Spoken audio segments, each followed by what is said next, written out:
Okay, I'm very excited to read this book. This book is for you-know-who. Comes from A Hat Full of Seuss, our 5 favorite Dr. Seuss stories. Bartholomew and the Oobleck. Very excited. Okay, here we go. They still talk about it in the kingdom of Did, as the year of the king got angry with the sky. And they still talk about the page boy, Bartholomew Cubbins.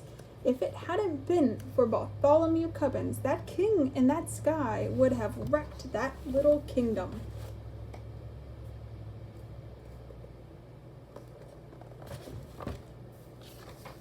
Bartholomew had seen the king get angry many, many times before, but that year, when His Majesty started growling at the sky, Bartholomew Cubbins just didn't know what to make of it. Yet all that year, the old king did it. All year long, he stared up into the air above his kingdom, muttering and sputtering through his royal whiskers. Humph! The things that come down from my sky. All spring, when the rain came down, he growled at that. All summer, when the sunshine came down, he growled at that.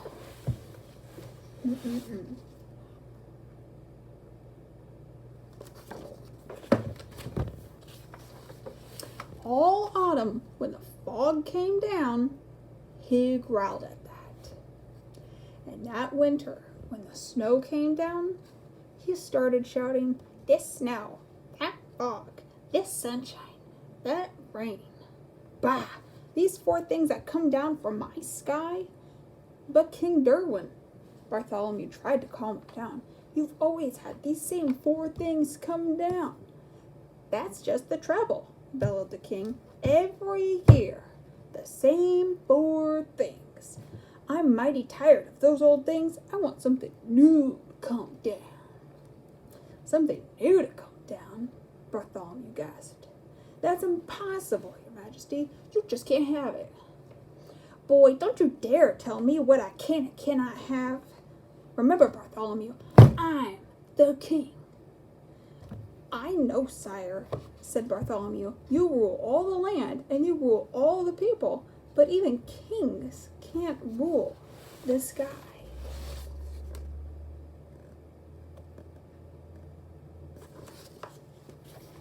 Mighty greedy.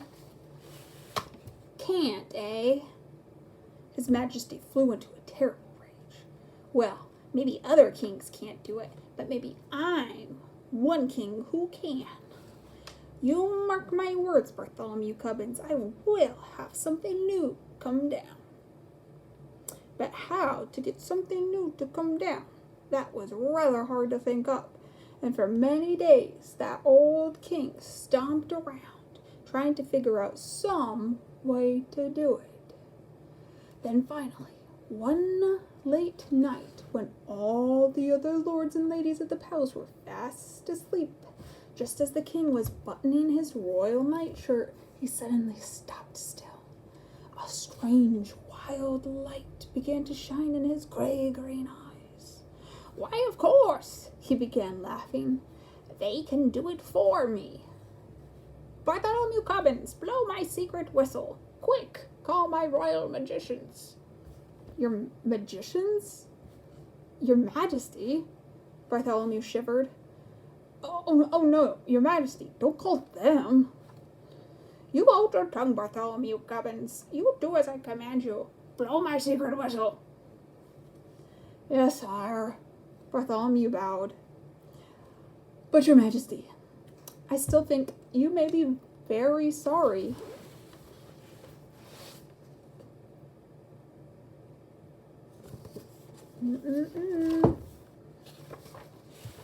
He took the king's secret whistle from its secret hook. He blew a long, low blast down the king's back secret stairway, and a moment later he heard them coming. Up from their musty hole beneath the dungeon, up the empty midnight tunnel to the royal bedchamber tower came the magicians on their padded, shuffling feet. Up and right into the room they came chanting, "Shuffle, duffle, muzzle, muff, feasta, weasta, measta, cuff. We are men of groans and howls, mystic men who eat boiled owls. Tell us what you wish, O king. Our magic can do anything." "I wish," spoke the king, "to have you make something fall from the skies that no other kingdom has ever had before. What can you do? What will you make?"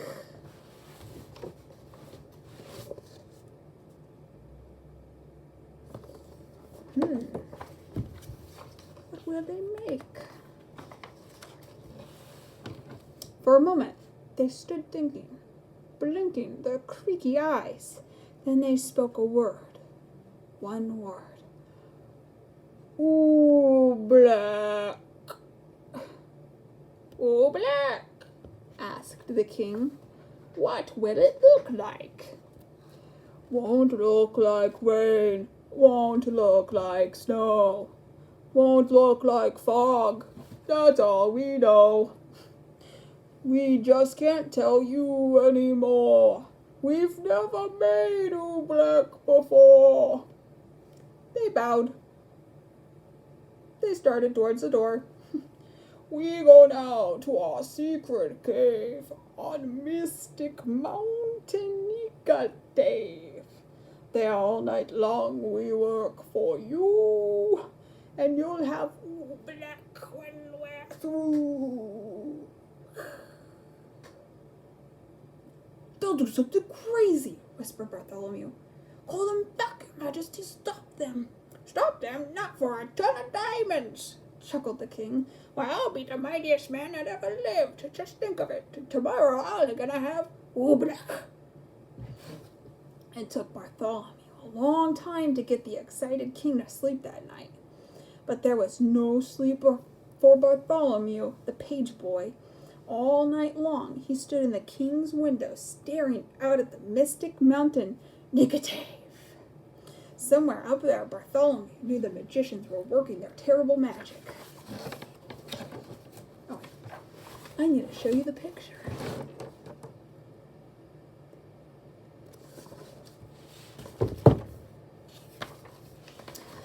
All night the magicians did. All night they walked circles round the magic fire, making magic, mumbling with their clucking tongues.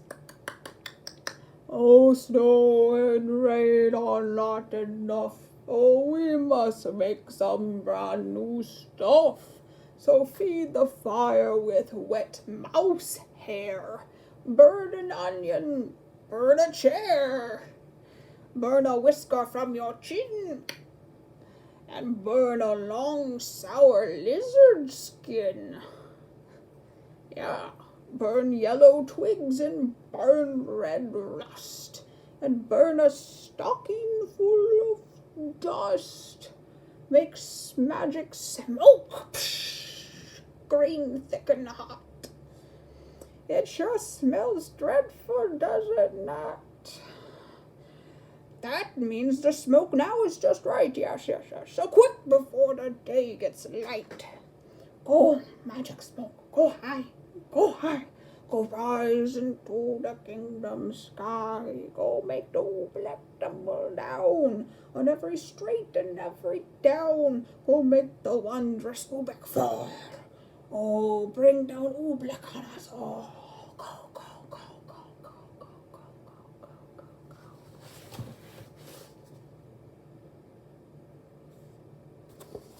That's some intense stuff.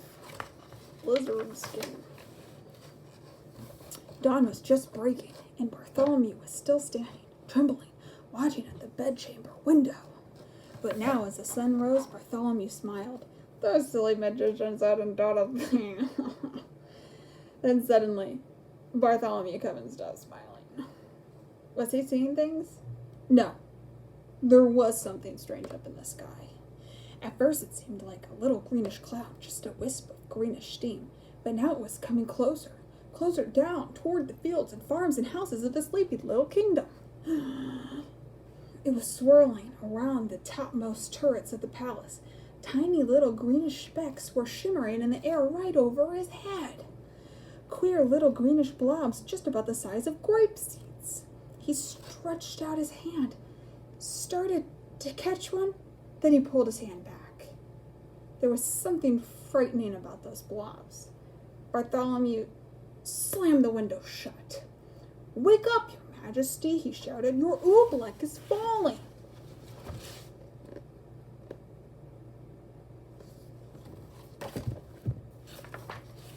The king sprang out of his royal bed sheets. "By my royal whiskers, it is!" he cried. "Oh, that beautiful Oobleck, and it's mine, all mine."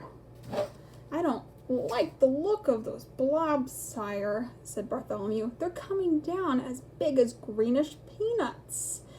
"The bigger the better," laughed the king. "Oh, what a day! I'm going to make it a holiday. I want every man, woman, and child in my kingdom to go out and dance in my glorious Oobleck." "Oh, and that stuff?" asked Bartholomew. "Do you really think it's safe, sire?" "Stop asking foolish questions," snapped the king. "Boy, you run and get my royal bell tower. Wake the royal bell ringer. Tell them to ring in the great holiday bell." For a moment, Bartholomew Cubbins didn't move. "Run!" barked the king. Bartholomew ran.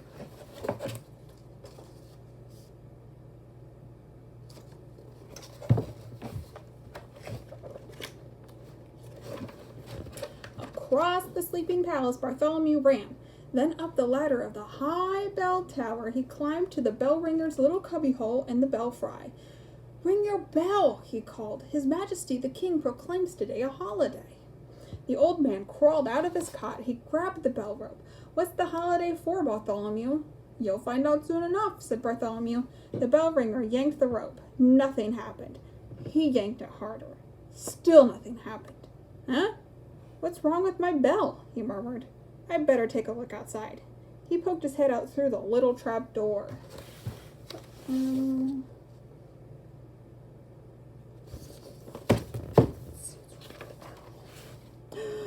"Merciful gracious," he gulped. "What is that? All over my bell like greenish molasses." "Not only your bell," Bartholomew cried. "Look at that poor robin down there in the tree. She's stuck to her nest.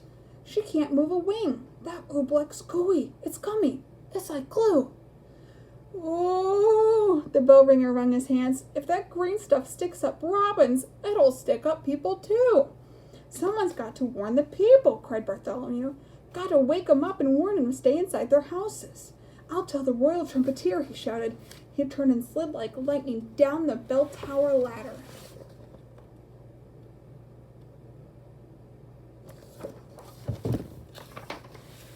To the trumpeter's tower raced Bartholomew Cubbins, and on up the steps, 4 stairs at a time. Woo!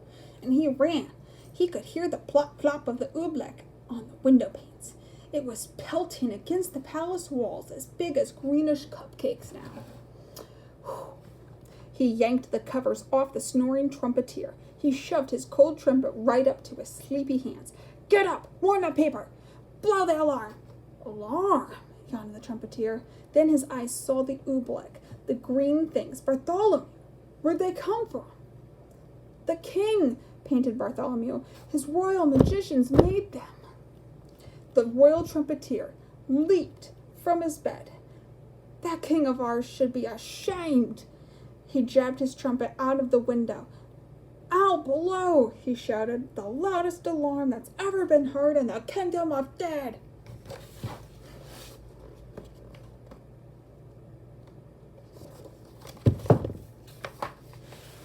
But all the royal trumpeter blew was a glug. "My horn," he gulped. One of those green things flew inside it. He tried to blow it out. He couldn't blow it out. He tried to shake it out. He couldn't shake it out. "I'll get it somehow," he yelled. "I'll pull it out." "No!" shouted Bartholomew. "Don't you touch it!" The trumpeter's hand was already in it. His fingers grabbed hold of the lump of oobleck. He could feel it squiggle around in his fist like a slippery potato dumpling made of rubber. He pulled with all his might. The oobleck started to stretch. Then, bloing! The oobleck snapped back inside the trumpet. It yanked his arm right back up into his elbow. I can't wiggle a finger, the trumpeter wailed. Oh, Bartholomew, what'll I do? I don't know, and I hate to leave you stuck with your horn. But if you can't warn the people of the kingdom, I've got to find somebody who can. Out of the room and down the stairs raced Bartholomew Cubbins.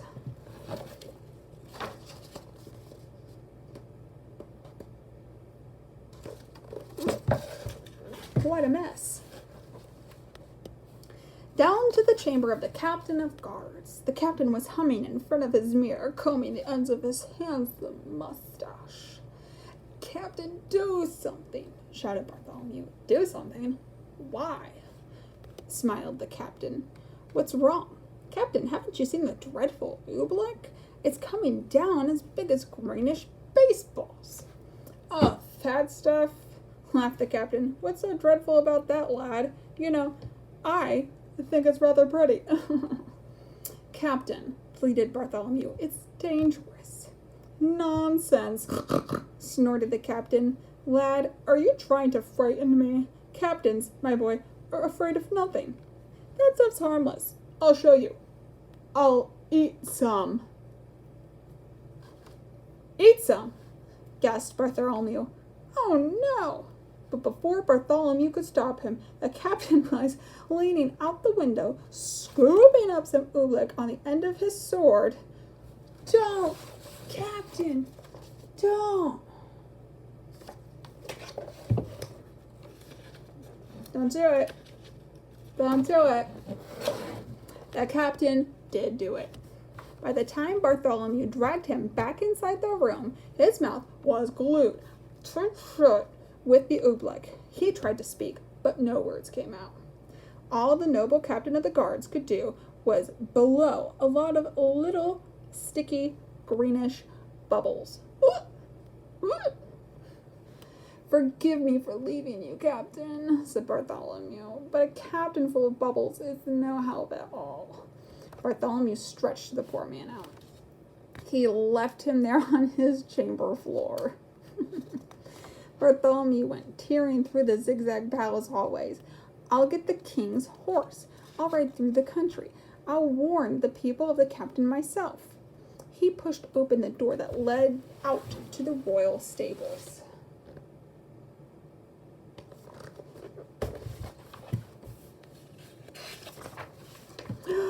Bartholomew stopped. He could go no further. The awful oobleck was plumping down as big as greenish footballs now. Too late to warn the people of the kingdom. There were farmers in the fields getting stuck to hoes and plows. Goats were getting stuck to ducks. Geese were getting stuck to cows. Outside the palace it was piling up. Great greenish tons of oobleck, deeper and deeper on every roof in the land. There was nothing Bartholomew Cubbins could do out there. Shaking his head sadly, he stepped back inside. Oh my goodness. What a mess. But inside, a moment later, it was just as bad as out. With an angry roar, the oobleck suddenly hitting the palace harder. It was battering and smattering against the walls as big as greenish buckets full of gooey asparagus soup. Like a sinking sailboat, the whole place was springing leaks. The oobleck was ripping the walls right off their hinges. It was dripping through the ceilings. It was rolling down the chimney. It was coming in everywhere, even through the keyholes. From every bedroom in the palace came the howls of lords and ladies. Frightened in their nightgowns, they came jumping to their doors. Go back to your rooms. Get under your blankets, Bartholomew Cubbins went crying through the halls. But nobody paid the slightest attention. Everyone in the palace started rushing around madly.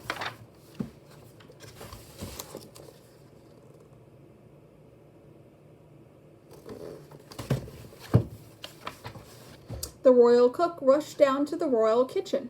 Bartholomew Cubbins saw him trapped there, stuck to 3 teapots, a teacup, and a cat. The royal laundress rushed outside to save her laundry. Bartholomew saw her stuck tight to the clothesline between two woolen stockings and the king's best Sunday blouse.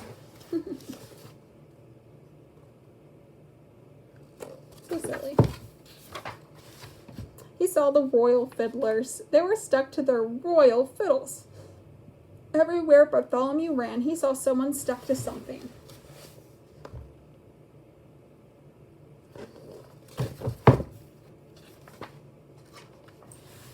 They were stuck up by the dozens. Every last friend he had in the world was flopping and floundering, all hopelessly caught in goo. Then suddenly, midst the hubbub, Bartholomew gasped. The king! Where was the king? He'd forgotten all about him.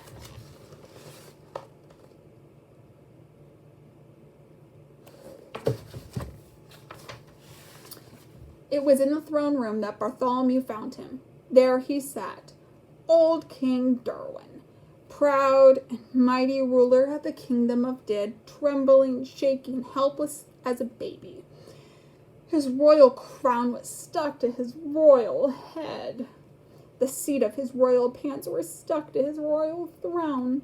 Oobleck was dripping from his royal eyebrows. It was oozing from his royal ears. Fetch my magicians, Bartholomew, he commanded. Make them say the magic words. Make them stop the Oobleck falling. Bartholomew shrugged his shoulders. I can't fetch them, your majesty. Their cave on Mount Nigatave is buried deep in Oobleck. Then I must think of some magic words, groaned the king. Oh, what are those words my magicians say? Shuffle, duffle, muzzle, muff. That's all I can remember, and they don't do any good. The Oobleck keeps on falling harder.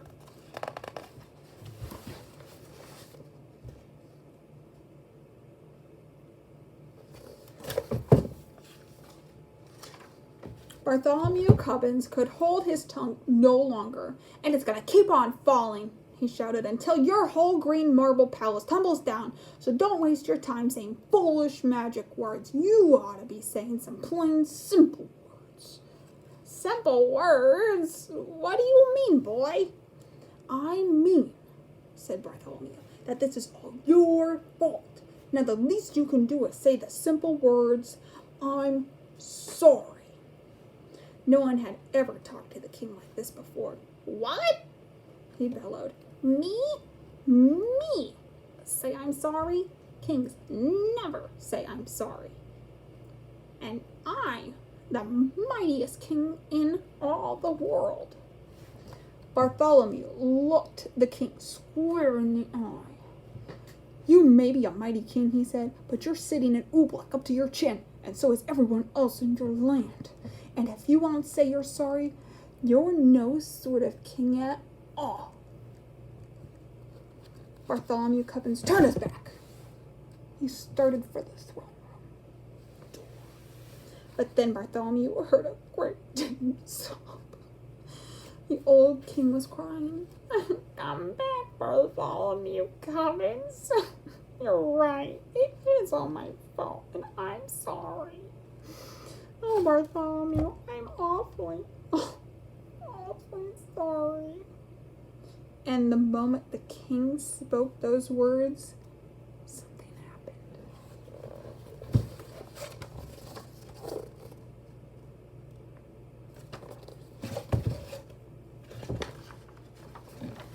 Maybe there was something magic in those simple words. I'm sorry.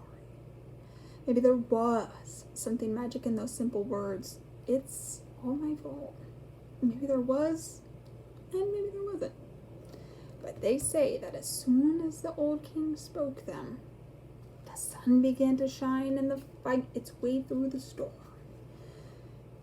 They say that the falling Oobleck blobs grew smaller and smaller. They say that all the Oobleck that was stuck on all the people and all the animals of the kingdom of Did just simply, quietly melted away. And then they say Bartholomew took the old king by the sleeve and led him up the steps of the high bell tower. He put the bell rope into His Majesty's royal hands, and the king himself rang the holiday bell. Then the king proclaimed a brand new national holiday in honor of the 4 perfect things that come down from the sky. The king now knew that these 4 old-fashioned things, the rain, the sunshine, the fog, and the snow, were good enough for any king in all the world, especially for him, old King Derwin of Did.